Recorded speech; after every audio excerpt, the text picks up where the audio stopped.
nuko none tukimara tujya ku musozo w'iki kiganiro, nagira ngo nkubaze, ese uratekereza iki kuri uriya mupapa batoye uno munsi noneho ra?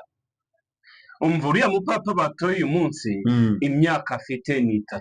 Yego. Iyo myaka 3 rero niho ibyago 7 by'imperuka byo mu byahishuwe igice cya 16 bizaba biri mu kwisuka ku ngoma ye. Ni ukuvuga ngo iyi ngoma ya Donald Trump, iyi ngoma y'uyu mupapa, niho ibyago 7 by'imperuka bigomba kwisuka biri mu byahishuwe igice cya 16. Ni ukuvuga ngo uyu mupapa aje mu gihe kibi, kuko ni imyaka 3 yonyine ibyago 7 by'imperuka bigatangira bikarimbura iyi si, kandi nta cyabihagarika. Umuhanuzi Yohana yaravuze ngo iyi si igomba kurimbuka irimbuwe n'ibyago 7 by'imperuka. Hari ibyago rero bigomba kubanziriza Yesu, kuko Yesu azaza mu mwaka w'ibihumbi 2031, ariko hari ibyago bigomba kumubanziriza mbere y'uko Yesu aza. Hari ibyago bibanza bigasenya isi bikayirimbura, n'igituye iyi si yose kikangirika. Muze gusoma ibyahishuwe igice cya 16. Ese ibyago uvuga ni antikristo? Oya, ibyago mvuga biri mu byahishuwe igice cya 16, wenda ku batarahasomye. Ni ukuvuga ngo izuba rizacana cyane, ryotsa abantu, ririmbura abantu barwara ibisebe, kuko ni marayika uzaba urimo kumena ibyago ku isi. Urumva, habeho umwijima, amazi ahinduka amaraso, noneho hagwe n'urubura runini cyane rurimbure abantu batuye ku isi. Urumva, hazaba n'umwijima. Noneho rero ibyo byago 7 abantu barwara ibisebe cyane.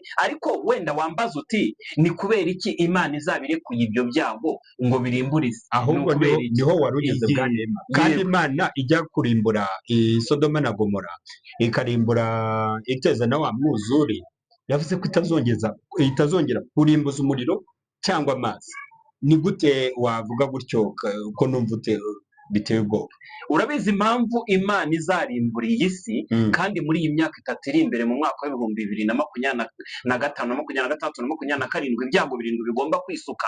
Ni uko abantu batuye kuri iyi si basayishije mu byaha, bakora ibyaha biruta ibyo Sodoma n'i Gomora bakoze, bakora ibyaha byinshi biruta ibyo ku mwuzure wa Nowa bakoze. Kuri Sodoma n'i Gomora Imana impamvu yarimbuye isi ni uko kuri Sodoma n'i Gomora bakoraga ubutinganyi, ariko muri iyi minsi urebye Tel Aviv hariya muri Isiraheli ni ubutinganyi gusa. Urebye muri Amerika hariya za Hollywood, cyangwa se ukareba hariya za White House, ukareba ahantu hose ni ubutinganyi gusa, ni ibyaha byinshi cyane. Ni ukuvuga ngo ubu muri iki gihe abantu barasenga ibishushanyo, barasenga football, barasenga movie zisohotse, amafilimi, barasenga indirimbo z'amadayimoni. Ni ukuvuga ngo bari mu byishimo, barinezeza, ntabwo bakiramya Imana. Niko marayika wa 3 avuga, marayika wa 1 n'uwa 2 avuga mu byahishuwe igice cya 14 uhereye ku murongo wa 7 n'uwa 8 n'uwa 9. Bibiliya avuga ngo mwe kuramya ibigirwamana, cyangwa mujye mu bintu mwe gukora, kuko Imana igiye guhora inzira, igiye kurimbura isi. Iyi si yacu rero abantu bararamya football, urumva, kandi icyo ni ikigirwamana Imana yanga urunuka cyane. Abandi amafilimi yasohotse niyo bibereyemo, movie zasohotse, abandi indirimbo z'amadayimoni. Hano muri Amerika urebye hariya muri Amerika hariya hose abantu bagenda bambaye ubusa, amabare yabo usanga abantu bambaye ubusa. Uze kwandikamo imijyi ikomeye cyane yo muri Amerika, uragenda ubona isi yacu aho igeze. Iyi si yacu rero igomba kurimbuka kubera ko turimo gukora ibyaha biruta ibyo Sodoma n'i Gomora yakoze. Ni ukuvuga ngo ibyaha byabaye byinshi, ni nayo mpamvu Imana izarekura ibyago 7 by'imperuka bikarimbura isi, kubera ko iyi si iriho ibyaha byinshi cyane. Urumva, abatinganyi ni benshi cyane ku isi, ibyaha by'intambara hirya no hino ni byinshi, ibyaha by'ubwicanyi ni byinshi, abantu ntibagisenga Imana, bibereye mu mikino n'imyidagaduro, abantu bibereye mu ndirimbo, mu mafilimi, nta muntu ukiramya Imana. Kandi marayika aravuga ngo iraguye Babuloni,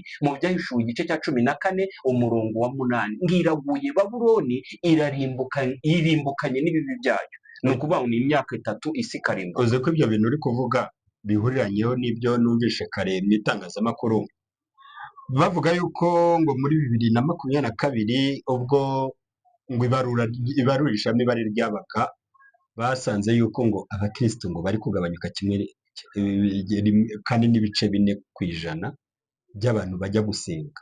Abenshi ngo ugasanga ngo bariho baragabanyuka kubera uburyo ngo abantu bababeshya, ngo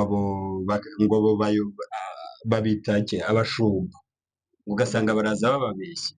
ese nibyo byago wa mugani bya nyuma turi kugeramo buriya?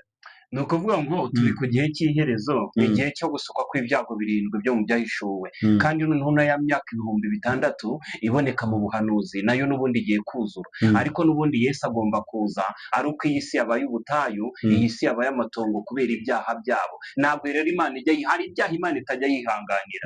Icya mbere kuramya ibishushanyo, kwimura Imana ukaramya ibigirwamana. Ikindi cyaha Imana itihanganira ubutinganyi bubaye bwinshi cyane ku isi. Ni ukuvuga ngo buriya nk'ibihugu byinshi ubundi ahantu hatari abatinganyi cyane cyane muri Afurika, ariko ni bakeya.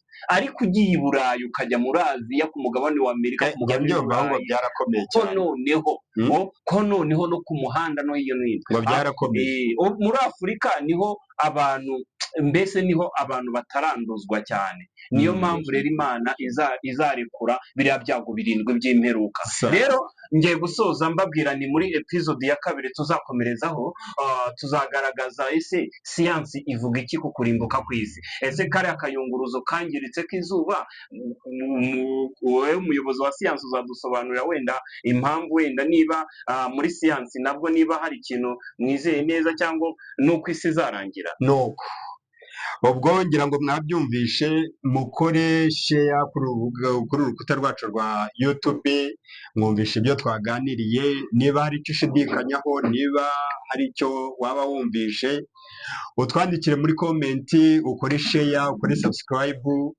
Mwari kumwe na Dieu, wakoze nyakubahwa Emma.